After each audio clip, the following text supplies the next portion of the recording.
Between friends there is no need of justice. In justice is all virtues found in some.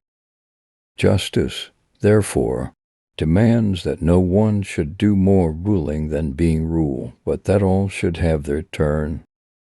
The goodness or badness, justice or injustice, of laws varies of necessity with the constitution of states. This, however, is clear, that the laws must be adapted to the constitutions, but if so, true forms of government will of necessity have just laws, and perverted forms of government will have unjust laws. No one will dare maintain that it is better to do injustice than to bear it. The virtue of justice consists in moderation, as regulated by wisdom. Yes, the truth is that men's ambition and their desire to make money are among the most frequent causes of deliberate acts of injustice. The greatest injustices proceed from those who pursue excess, not by those who are driven by necessity. At his best, man is the noblest of all creations.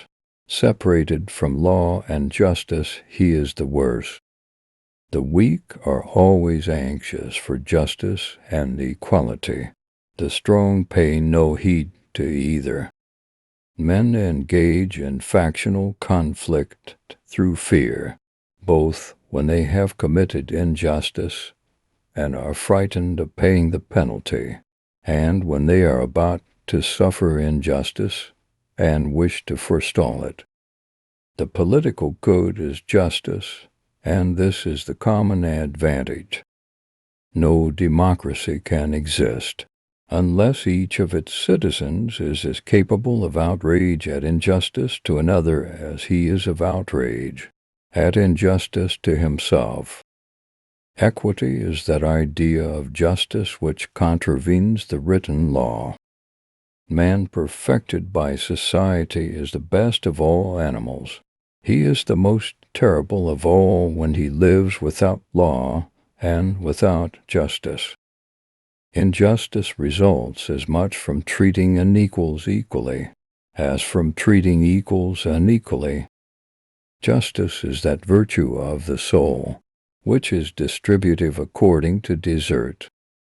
For man, when perfected, is the best of animals, but when separated from law and justice, he is the worst of all, since armed injustice is the more dangerous, and he is equipped at birth with the arms of intelligence and with moral qualities which he may use for the worst ends. Wherefore, if he have not virtue, he is the most unholy and the most savage of animals, and the most full of lust and gluttony. But justice is the bond of men and states, and the administration of justice, which is the determination of what is just, is the principle of order in political society. Justice is the fundamental virtue of political society, since the order of society cannot be maintained without law, and laws are instituted to declare what is just. Superiority in war cannot surely be a proof of justice, since wars are often unjustly undertaken, and successfully, though wickedly, carried on and concluded. Man is armed with craft and courage which, untamed by justice, he will most wickedly pervert, and become at once the most impious and the fiercest of monsters. It would then be most admirably adapted to the purposes of justice, if laws properly enacted were, as far as circumstances admitted, of themselves to mark out all cases, and to abandon as few as possible to the discretion of the judge. Now, it is of great moment that well-drawn laws should themselves define all the points they possibly can, and leave as few as may be to the decision of the judges, and for this several reasons.